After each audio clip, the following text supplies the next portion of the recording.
नौ मन सूत उरजिया ऋषि रहे झक मारे, सतगुरु ऐसा सुलझा दे ये उलझन दूजी बारे। नौ मन सूत उलझिया, इस काल ने नौ मन सूत उलझा रखा था, क्योंकि परमात्मा जुलाहे की लीला करते थे और एक शेर सूत 1 किलोग्राम सूत वो कच्चा धागा उलझ जा तो जुलाहे की जान न बन जाया करती। जब उसने सुलझाना पड़ता तार तार, और गांठ टूट गया तो गांठ पड़े तो कोई उसकी बुनाई भी ना दे, तो बड़ी मुश्किल से सुलझाया करते थे कच्चे धागे को। 1 किलोग्राम सूत सुलझाने में सारा दिन लग जाता, उलझा हुआ सूत। और इन्होंने कहते 9 मन सूत उलझा रखा था ज्ञान का, और दास भेज दिया उस परम पिता ने इस तत्वदर्शी संत बना के। कहते हैं 9 मन सूत उलझिया ऋषि रहे जखमार, और सतगुरु ऐसा सुलझा दे उलझन दूजी बार। इस कलयुग में ये ज्ञान नहीं उलझेगा, कोई भक्ति करियो चाहे ना करियो।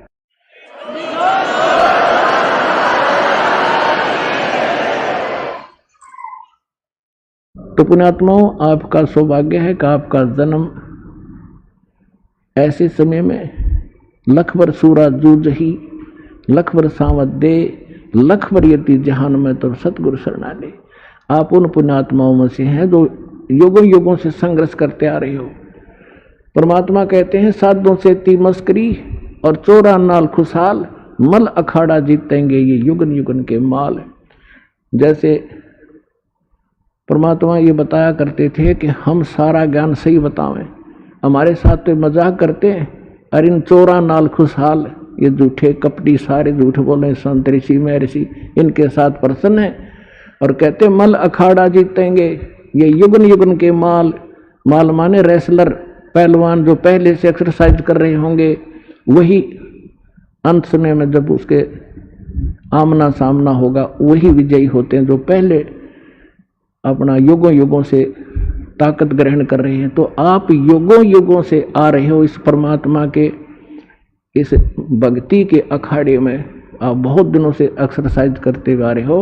अब फाइनल गेम हो गया है, तो अब आप वो पहलवान हो, वो रेसलर हो। कहते हैं साधों से ती मस्करी इन चोरा नाल खुशहाल, मल अखाड़ा जीतेंगे ये युगन युगन के माल।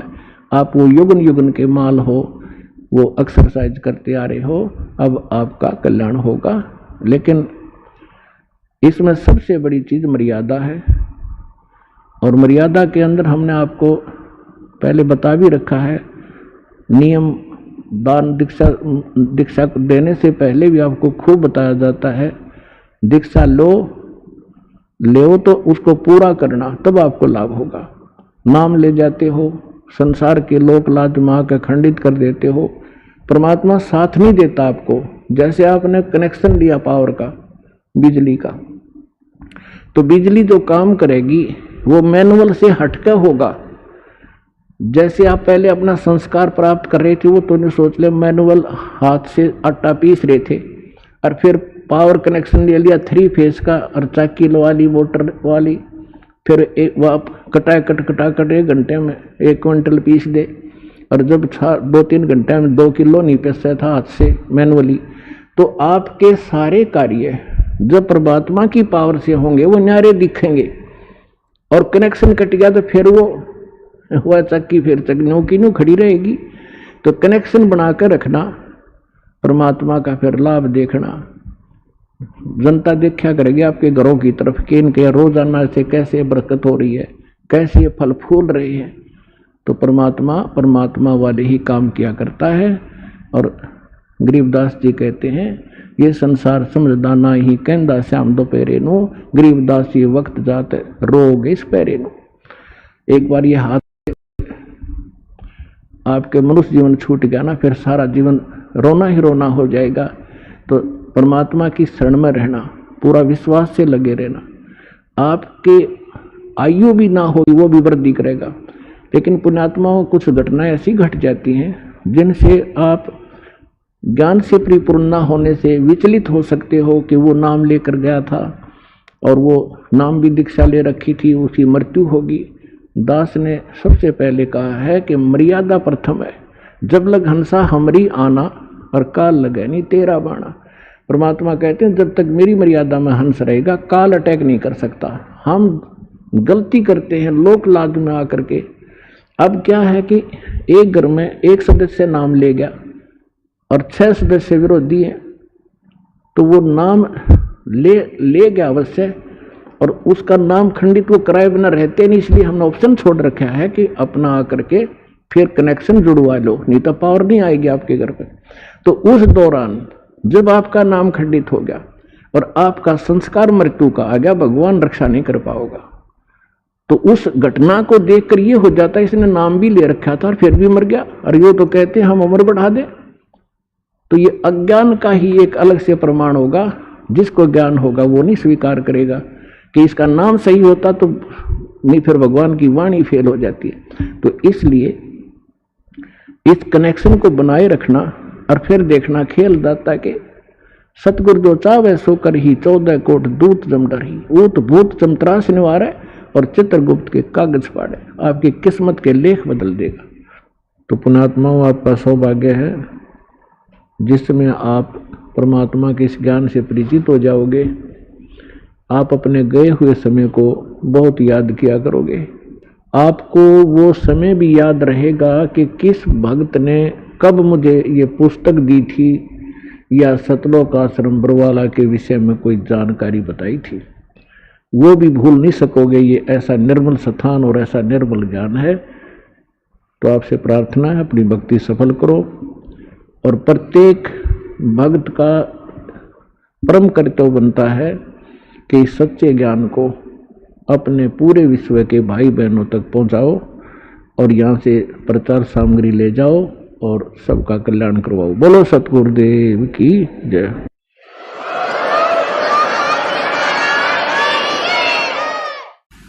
परम पिता परमात्मा पूर्ण ब्रह्म सारी सृष्टि के रचनहार कबीर परमेश्वर जी की असीम रजा से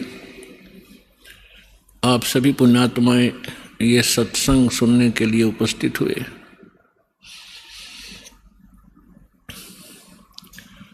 सौभाग्य उन प्राणियों का जिनको इस समय में मानव शरीर है और जिनको ये सत्संग उपलब्ध हो रहा है, वो तो बहुत ही पुण्यकर्मी प्राणी है।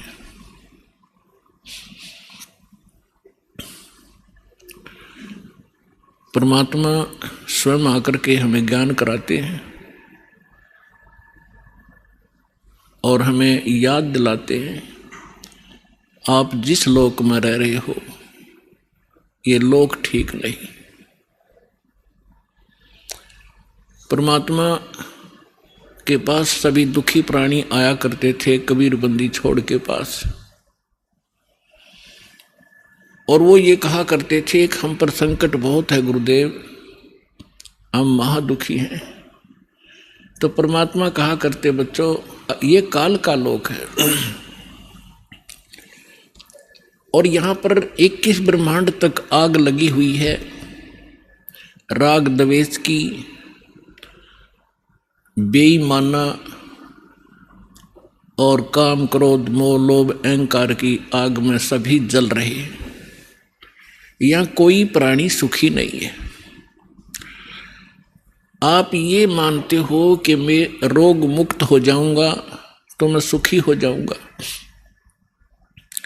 जो निरोग हैं उनसे मिलिए जा करके, उनको ना जाने कितनी और टेंशन पाएंगी जिनको आप सुखी मानते हो, क्योंकि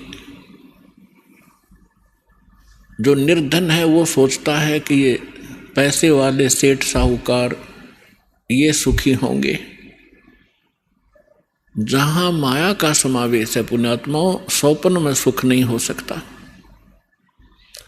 यह भूल है प्राणी का, क्योंकि जब तक हम उस आग में नहीं गिरते तब तक हमें ऐसे लगता है शीतल होगी। और सेठ ये सोचते हैं कि राजा लोग सुखी होंगे, हमें सुख नाम की वस्तु नहीं। क्योंकि सेठ वैसे नहीं बनता, उसने कोई तिगड़मबाजी करनी ही पड़ती है। उसके पास 20-30 लाख रुपए हैं तो 50 लाख रुपए का काम उसने आगे फिर से ऑन लोन ऋण लेकर शुरू करना पड़ेगा, तभी वो सेठ होने की सोचेगा। और वो 50 लाख का लोन ले लिया, बिजनेस ठीक चला नहीं, अब 20 लाख वो गई और 30 लाख 50 लाख का लोन गया। वो सेठ उस टेंशन के अंदर अपना जीवन व्यतीत कर रहा होता है। फिर सोचता है अब दूसरा बिजनेस करता हूँ। आम व्यक्ति को लगता है बड़ा सेठ है, बड़े बिजनेस चल रहे हैं, पर सपने में शीतलता उस प्राणी को नहीं है। सेठ साहूकार यानी धनी व्यक्ति समझते हैं राजा लोग सुखी होंगे। एक घर का सदस्य, छोटे से घर का जिसमें 5-4 सदस्य होते हैं, एक घर का मुखिया जिसमें 5-4 सदस्य होते हैं, वो उनके निर्वाह में, उनकी व्यवस्था में कितना दुखी होता है। किसी की फीस भरनी है, किसी को एडमिशन दिलाना है, किसी के कपड़े लाने हैं, कोई विवाह के योग्य हो गया है, और भी बहुत सी पारिवारिक जो समस्याएं हैं वो सामने अड़ी रहती हैं। और एक राजा एक क्षेत्र का मुखिया होता है, उसको और भी ज़्यादा टेंशन रहती है अपनी प्रजा को सुनियोजित रखने की और लॉ एंड ऑर्डर बनाए रखने की। तो सोपन में सुखी नहीं होता राजा। ठीक है, वो बकवाद करते हैं, वो लोग थोड़ी सी राहत पाकर घूटी लगा लेते हैं, नाच गाने देख लेते हैं, लेकिन अंदर से वज्जों के तो जल रहे होते हैं। पृथ्वी के राजा लोग सोचते हैं कि स्वर्ग के देवता सुखी होंगे। इन देवताओं की कथा पढ़कर देखो पुराणों के अंदर, इनमें वही आग जल रही है जो यहाँ के लोगों में है, क्योंकि वो भी एक जीव हैं। जैसे कोई IAS ऑफिसर लग जाता है, भले ही वो कमिश्नर लग जाता है, DC लग जाता है, वो है तो जीव, मनुष्य ही, उसके अंदर सब विकार विद्यमान हैं जो एक गरीब व्यक्ति में, आम नागरिक में है।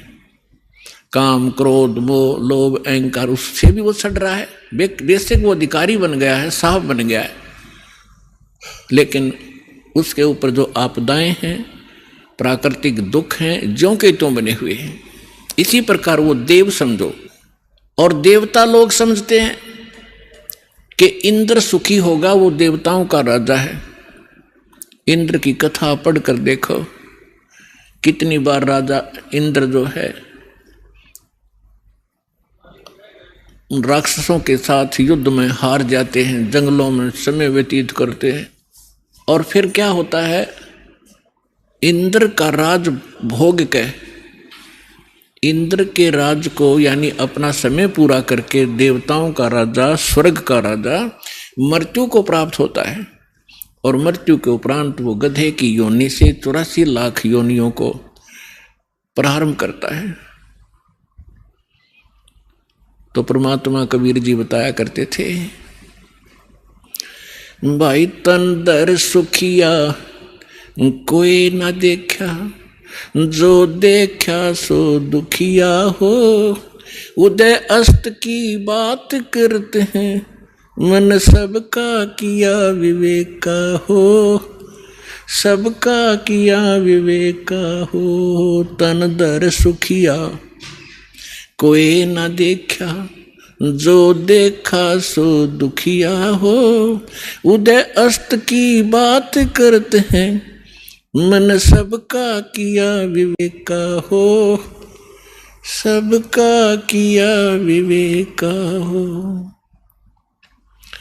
भाई घाटे बाधे सब जग दुखिया, के गृहस्थी बैरागी हो।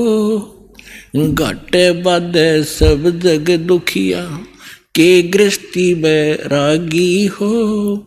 सुख देव ने दुख के डर से, गर्भ में माया त्यागी हो, गर्भ में माया त्यागी हो। तंदर सुखिया कोई न देखा, जो देखा सो दुखिया हो। उदय अस्त की बात करते हैं, मन सबका किया विवेका हो, सबका किया विवेका हो। भाई जंगम दुखिया ये जोगी ही दुखिया, तपस्वी को दुख दूना हो। जंगम दुखिया जोगी दुखिया, तपस्वी को दुख दूना हो। आशा तृष्णा सब में व्यापे, कोई महल ना सुना हो। कोई महल ना सुना हो। तंदर सुखिया कोई ना देखा, जो देखा सो दुखिया हो। उदय अस्त की बात करते हैं, मन सबका किया विवेका हो। सबका किया विवेका हो। भाई साच कहूं तो ये जग न माने, पर झूठ कही ना जाई हो। साच कहूं तो ये जग न माने, पर झूठ कही ना जाई हो। ये ब्रह्मा विष्णु शिव जी दुखिया, जिन ये राह चलाई हो। जिन ये राह चलाई हो। तन दर सुखिया कोई न देखा, जो देखा सो दुखिया हो। उदय अस्त की बात करते हैं, मन सबका किया विवेका हो। सबका किया विवेका हो। भाई सूरपति दुखिया भूपति दुखिया, ये रंग दुखी बपरीती हो। सूरपति दुखिया भूपति दुखिया, रंग दुखी बपरीती हो।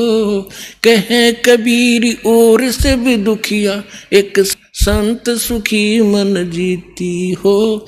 संत सुखी मन जीती हो। तंदर सुखिया कोई न देखा, जो देखा सो दुखिया हो। उदय अस्त की बात करते हैं, मन सबका किया विवेका हो। सबका किया विवेका हो। सूरपति दुखिया भूपति दुखिया, ये रंग दुखी बपरीती हो। सूरपति दुखिया भूपति दुखिया, रंग दुखी बपरीती हो। कहे कबीर और सब दुखिया, एक संत सुखी मन जीती हो। संत सुखी मन जीती हो। तंदर सुखिया कोई ना देखा, जो देखा सो दुखिया हो। उदय अस्त की बात करते हैं, मन सबका किया विवेका हो। सबका किया विवेका हो। अब परमात्मा कबीर जी बताया करते थे, बच्चों जिस लोक में आप रह रहे हो, यहाँ सुख नाम की वस्तु नहीं है। इस झूठे सुख को ही आपने सुख मान लिया। हल्के दुख को आप सुख मान बैठे हो। अन्य की तुलना में आप पर कम आपत्ति है, आप उसे सुख मान बैठे हो। इस 21 ब्रह्मांड में सुख नाम की चीज नहीं है। क्या बताते हैं परमात्मा कि भाई घाटे बाद सब जग दुखिया, और के गृहस्थी बैरागी हो। अपने आत्मा हमारा दुर्भाग्य रहा कि हमें ऐसे नकली गुरु धर्म गुरु प्राप्त हुए, जिनको अपने सिलेबस का भी ज्ञान नहीं। वो टीचर कौन से खाते के। वैसे तो ये वर्ण बाद में बने हैं, हम सभी एक ही थे। ना कोई ब्राह्मण था, ना क्षत्रिय, ना शूद्र, ना वैसे, सभी भाई बहन थे। फिर इन्होंने अपने वर्क डिवाइड कर लिए। एक भाई ने, यानी एक कुछ व्यक्तियों ने मिलकर कहा भी आप शिक्षा ग्रहण करो और सदग्रंथों को समझो और इस ज्ञान को हमें बताओ। तो उनको पंडित कहने लगे जो सदग्रंथ पढ़ा करते थे और सुनाया करते थे। वो थे स्टार्ट में हम एक ही हमारा गोत्र है, बाद में हम बढ़ते चले गए, आगे चल के हमारे वंश के नाम से कुल का गोत्र बनता चला गया, कुल गोत्र। तो उनको जो पंडित बने उनको पूरी छूट दे दी कि हम तुम्हें तुम्हारा सारे परिवार का खर्चा भी देंगे पूजा रूप में, आप इन सदग्रंथों को पढ़िए और हमें बताओ। ऐसा ही प्रारंभ हुआ। अब परमात्मा ने आके बताया है कि गुरु बिन वेद पढ़े जो प्राणी और समझ अनुसार रहे ज्ञानी, गुरु बिन काहु न पाया ज्ञाना, जो थोथा भूछड़े मूड किसाना। तो इन ऋषि महर्षियों को कोई सदगुरु मिले नहीं, और सदगुरु स्वयं परमात्मा आए लीला करने के लिए, वो हमने सुहाए नहीं। जैसे क्या होता है, जैसे किसी ने थोड़ा सा बोलन की शैली ठीक कर ली और 10-20 श्लोक गोट लिए वेद या गीता या कोई वाणी पढ़ ली किसी संत की, तो आम स्थान पर खड़ा होकर वो 100-200 व्यक्तियों को प्रभावित कर सकता है अपने प्रवचन के बोलने की शैली से, लेकिन उसके पास कख नहीं है। जब तक सदग्रंथों का संपूर्ण ज्ञान ना हो और कंप्लीट वे ऑफ वर्शिप यानी पूर्ण भक्ति विधि ना हो, तो वो ज्ञान भी एक आने का नहीं। परमात्मा कहते हैं गोरख से ज्ञानी गणे सुख दे जति जिहान, और सीता सी बहु भारिया संत दूर स्थान। फिर परमात्मा कहते हैं कि श्रोता कोट अनंत हैं और वक्ता कोट अनंत और दानी कोट अनंत हैं, पर बिरले साधु संत। तो जो प्रसंग चल रहा है कि परमात्मा हमें बताया करते थे, वो स्वयं आकर के ज्ञान दिया करते थे, तो हमें आज तक ज्ञान प्राप्त ही नहीं था। हमने इस झूठे सुख को सुख मान लिया। जैसे एक व्यक्ति के 3 पुत्रों में से एक की मृत्यु होगी, अब पुत्र मरो चाहे पुत्री, पत्नी मरो चाहे पति, दुख तो भारी होता है। अब जिनके साथ हम कितने प्यार से लाड से रह रहे हैं, हम इतने ढीठ हैं, दुख चाहे इनसे भी ज़्यादा आ जाओ पर मरे नहीं। हमारी मृत्यु ना हो तो हम इस दुख ने भी देख लेंगे, देखी जाएगी जैसे भी होगा। लेकिन ये दुख भी फिर मृत्यु भी, तो ये दोनों कष्ट यहाँ पर बने रहेंगे। तो उसके एक पुत्र की मृत्यु होने से बुरा हाल था, ना खा रहा था ना पी रहा था, सारा परिवार रो रहा था। शोक व्यक्त करने के लिए कुछ व्यक्ति जाते हैं, उनमें से एक व्यक्ति ऐसा था जिसका एक ही पुत्र था, वही मृत्यु को प्राप्त हो चुका था कई वर्ष पूर्व।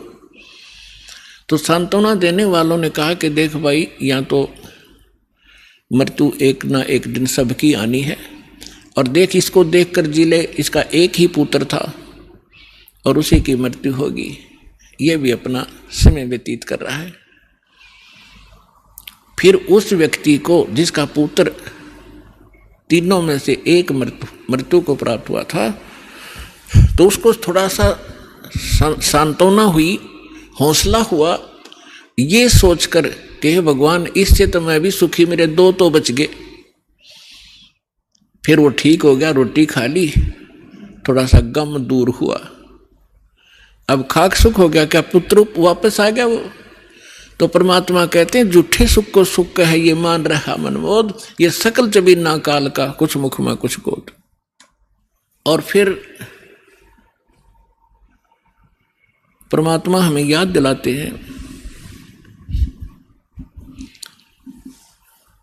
कि जो सुख सथल है उसका तुम्हें ज्ञान नहीं है, क्योंकि आज तक तुमने वो सूक्ष्म वेद प्राप्त नहीं हुआ। वो सुख स्थान बताने के लिए मैं आया हूं अपने निज लोक ते। परमात्मा कहते हैं अवगत से चल आया, मेरा कोई भेद मर्म नहीं पाया। परमात्मा अपनी महिमा कबीर जी स्वयं बताते हैं कि मैं सतलोक से चलकर आया हूं और मेरी महिमा से कोई परिचित नहीं है। अवगत से चल आया, मेरा कोई भेद मर्म नहीं पाया। अब क्या बताते हैं परमात्मा। एक बार गोरखनाथ जी ने रामानंद जी, स्वामी रामानंद जी आचार्य जी को आध्यात्मिक गोष्ठी के लिए पुकारा, बुलाया, आमंत्रित किया, ललकारा। अब रामानंद जी वैसे तो विद्वान माने जाते थे, गीता वेद घोट रखे थे उसने, कंठस्थ याद थे मंत्र सभी, लेकिन वो सिद्धि नहीं थी उनके पास। और ये नाथ जो होते हैं तपस्वी होते हैं, ये हठ योग करते रहते हैं। हठ योग से कुछ सिद्धियां आ जाती हैं जो इस मानव शरीर की और इस भक्ति के नाशक होती हैं।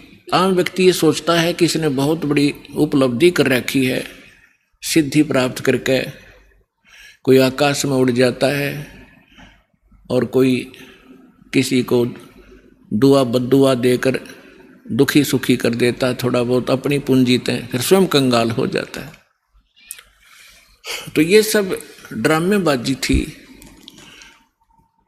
तो गोरखनाथ जी ने स्वामी रामानंद जी से कहा कि आइए हमारे साथ गोष्ठी कीजिए। रामानंद जी चिंतित हो गए कि श्रोता विद्वान नहीं है और ये नाथ जी जो आए हैं मेरे साथ गोष्ठी करने के लिए, इनमें सिद्धि होती हैं। इन सिद्धियों को देखकर जनता उनको विजयी घोषित कर देगी और मेरी बेइज्जती होगी। वो बहुत चिंतित था, चिंतित थे स्वामी जी। उधर से परमेश्वर कबीर जी ने स्वामी रामानंद जी को अपना गुरु धारण कर रखा था, एक मर्यादा मेंटेन रखने के लिए। अपने आत्माओं, आज तक जो यह बात बिगड़ी रही,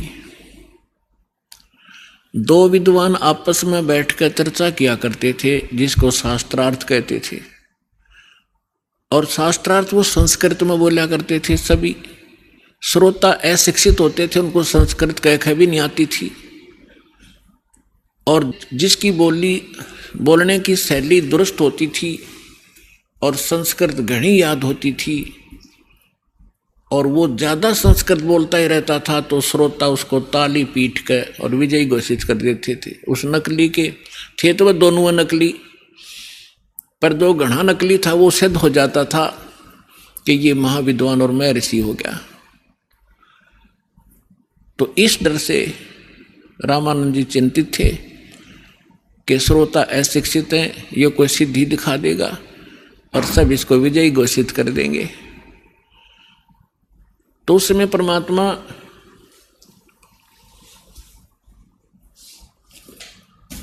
कबीर जी जब अपने गुरुदेव के आश्रम में पहुंचे,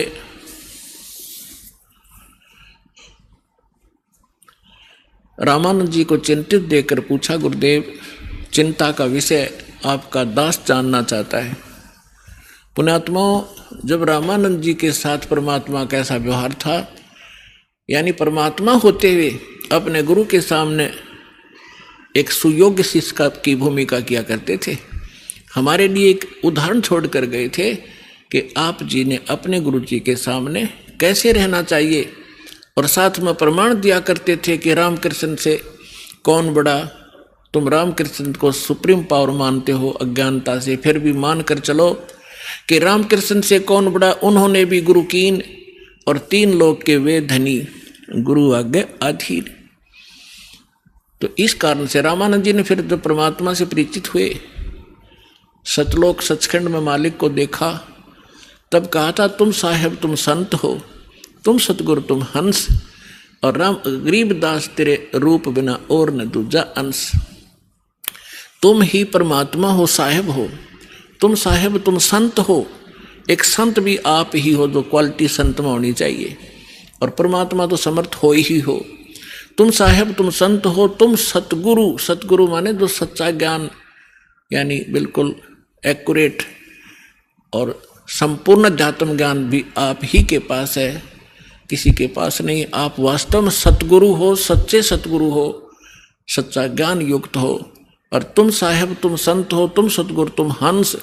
हंस माने एक नेक आत्मा, एक सुयोग्य शिष्य भी आप ही हो।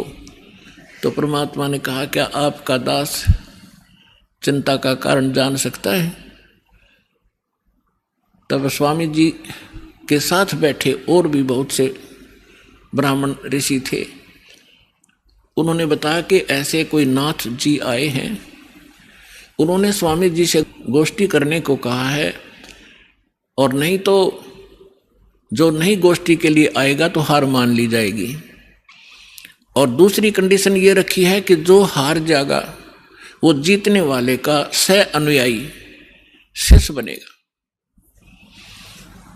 तब स्वामी जी ने कहा कि हे भगवान, वो नाथ सिद्धि युक्त है, वो सिद्धि का ड्रामा दिखाएगा, जनता उसकी वाह वाह कर देगी और हमारा मिशन फेल होगा। मुझे चिंता ये खा रही है। तब परमेश्वर ने कहा, स्वामी जी, हार जीत की चिंता संत नहीं किया करते, और हमने सामना करना चाहिए, हमें चलना चाहिए। आपका दास भी तो आपके साथ है। रामानंद जी को पता था, क्योंकि वो देख चुके थे उसकी परमात्मा की महिमा को। तब थोड़ा ढाढ़स बंधा और उसकी चुनौती स्वीकार की। अब वहां जहां निश्चित समय और स्थान था वहां पहुंच गए। नाथ जी को आसन दे रखा अलग से, ऊंचा तख्त पर, जमीन पर अलग से आसन बिछा रखा। अच्छा, उधर से रामानंद जी का एक तख्त सा लगाकर वहां आसन लगा दिया। और स्वामी परमेश्वर कबीर जी एक सुयोग्य शिष्य की तरह स्वामी रामानंद जी के चरणों में जमीन पर बैठ गए। और सामने वो नाथ जी, कबीर साहब तो भगवान थे, अंतर्यामी थे, उन्होंने देख लिया ये गोरखनाथ धक्के खाने आया है। क्योंकि ये कुछ ऐसे साधक होते हैं जो पूर्व जन्मों के संस्कारी होते हैं, और एक पूरे जीवन में उस भक्ति का अपना नाश भी कर जाते हैं। बहुत सी पूंजी लुटा जाते हैं, किसी को चमत्कार दिखा कर, किसी को हानि पहुंचा कर, और किसी को छोटा मोटा लाभ पहुंचाकर, फिर भी उनमें कुछ भक्ति शेष रह जाती है, जिस कारण से वो पितृलोक को प्राप्त हो जाते हैं। और पितृलोक में गए हुए ये एक सुप्रीम भूत होते हैं पितृ, और वो कभी भी यहाँ आके प्रकट होकर के दिख जाते हैं। स्वर्ग के देवता भी यहाँ आ सकते हैं और वापस जा सकते हैं, लेकिन जन्म मृत्यु उनका कभी समाप्त नहीं हो सकता। तो गोरखनाथ जी ने देखा कि वहाँ वैष्णव पंथ का ज़्यादा प्रचार कर रहे हैं स्वामी रामानंद जी, और नाथ पंथ सिकुड़ता जा रहा है, घटता जा रहा है। अब ये राग द्वेष ऊपर तक घर कर गया, वहाँ तक इनको, यहाँ से जाने के बाद भी ये दुखी रहते हैं अपने मैं मेरी के कारण। तो जिस कारण से उसने रामानंद जी को पराजित करने के लिए स्वयं आना पड़ा। हालांकि गोरखनाथ जी बहुत पहले अपने मानव शरीर का जो एक कर्म था पूरा करके जा चुके थे। तो परमात्मा ने देख लिया कि तो गोरखनाथ है अपने, वो तो जानी जान थे। तब गोरखनाथ जी ने कहा कि आइए रामानंद जी मेरे साथ गोष्ठी कीजिए। तब परमात्मा एक बालक थे छोटे से 10-12 वर्ष की आयु के लीला कर रहे थे। उस समय जब गोरखनाथ जी गोष्ठी करने के लिए आए थे, तब परमात्मा खड़े हुए कबीर जी और कहा कि नाथ जी पहले मेरे से गोष्ठी कीजिए और बाद में मेरे सतगुरु से बात कीजिए। मेरे से निमट ले पहले, फिर करना गुरु जी से बात करना। अब गोरखनाथ जी इस बात से बड़ा दुखी हुआ कि अरे कबीर, तू छोटा सा बालक, तेरी आयु क्या है और तू गोष्ठी करेगा मेरे साथ? पता है मैं कौन हूँ? कबीर साहब ने बता दिया कि मुझे मालूम आप कौन हो, आप गोरखनाथ हैं।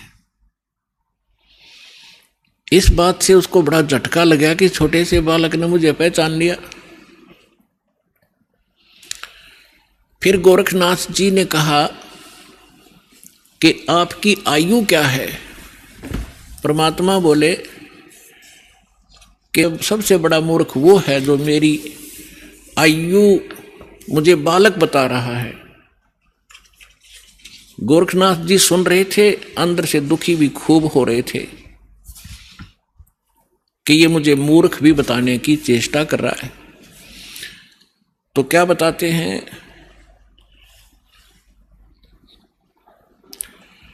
अब परमात्मा की महिमा वाणी में लिखा है, वो थोड़ा पढ़ के सुनाता हूं आपको। योगी गोरखनाथ प्रतापी, तासों तेज पृथ्वी कापी। काशी नगर में 100 पग धरही, रामानंद से चर्चा करही। चर्चा में गोरख जय पावे, कंठी तोड़े तिलक छुड़वावे। सत्य कबीर शीश जो भयऊ, ये वृंतांत सो सुन लेऊ।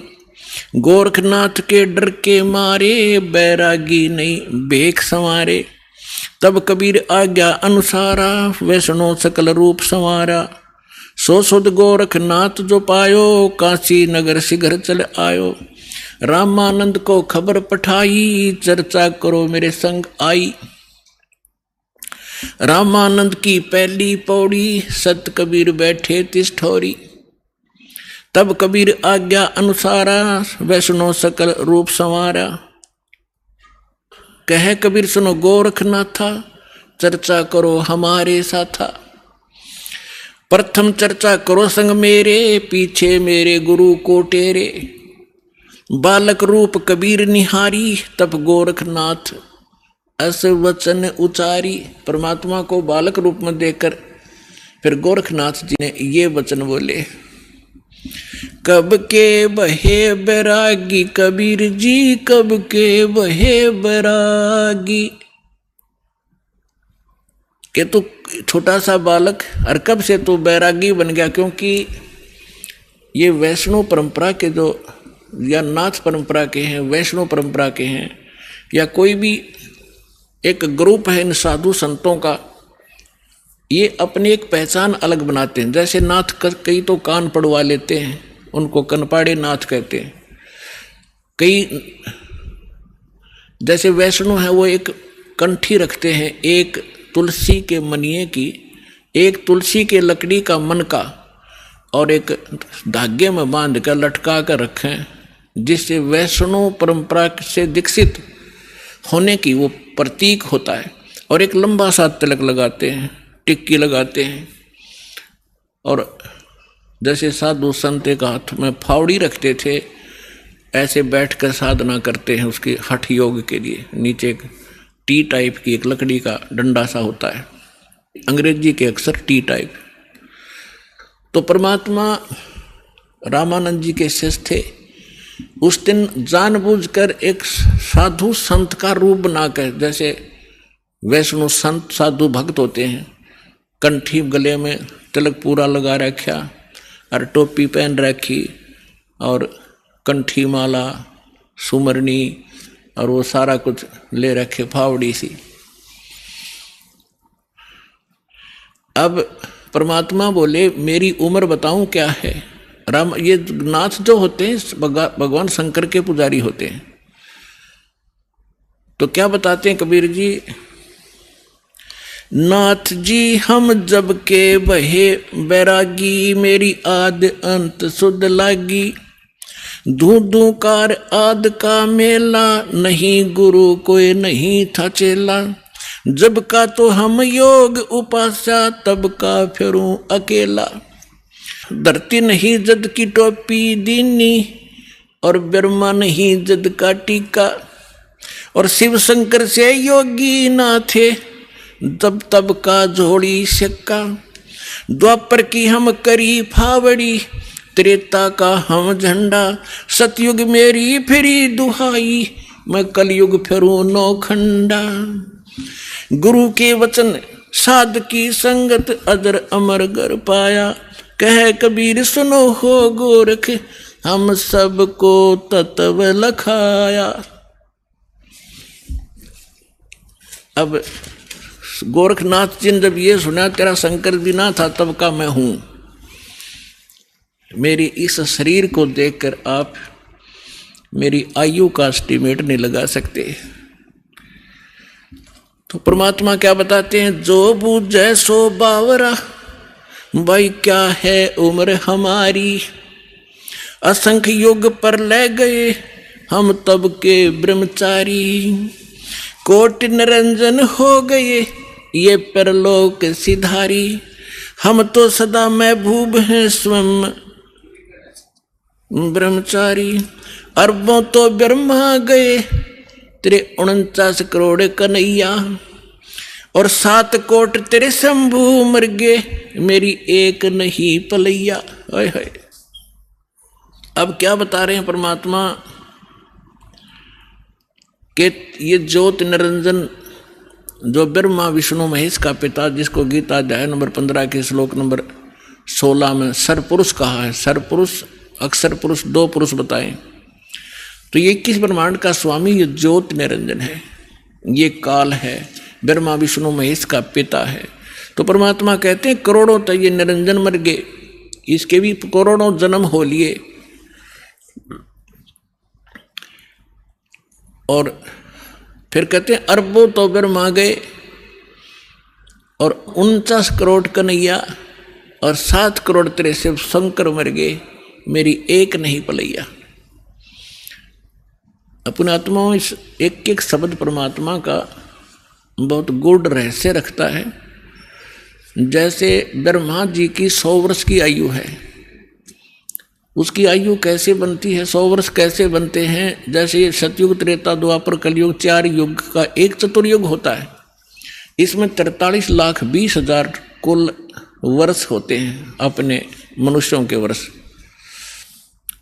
और ऐसे ऐसे 1000 चतुर्युग का ब्रह्मा जी का दिन, इतनी ही रात्रि, फिर 30 दिन रात का 1 महीना और 12 महीने का वर्ष ऐसे बने हुए, और फिर 100 वर्ष की आयु ब्रह्मा जी की। ब्रह्मा जी की से 7 गुना विष्णु जी की आयु अधिक है, और विष्णु जी से 7 गुना शंकर भगवान की। तो यहाँ परमात्मा क्या बता रहे हैं, अरबों तो ब्रह्मा गए 49 करोड़ कन्हैया तेरे विष्णु जी, और 7 करोड़ तेरे शंभू मर गए मेरी एक नहीं पलैया, मेरे जीवन की एक पल भी नहीं घटी। अर्थात परमात्मा अविनाशी हैं, और ये बता रहे हैं कि तेरे ब्रह्मा विष्णु महेश भी नाशवान है। इस बात से नाथ जी दुखी हो गए कि ये हमारे भगवानों को अजरो अमर हैं, ये तो इनको नाशवान बता रहे हैं। तो परमात्मा कहते हैं एक ना भूला 2 ना भूली, भूली सब संसारी, सबका बोल पट दिया मेरे साथ 2 भाई, मन सब जग भूला पाया। इसी भूल में ब्रह्मा भूला जिन ये वेद सरसाया, और वेद पढ़ के पंडित भूले मर्म भेद नहीं पाया। इसी भूल में विष्णु भूला जिन वैष्णव पंथ चलाया, और वैष्णव पंथ चलाया। इसी भूल में शिवशंकर भूले जिन भिक्षुक पंथ चलाया, और सिर पर जटा हाथ में खप्पर घर घर अलग जगाया। मेरे साथ 2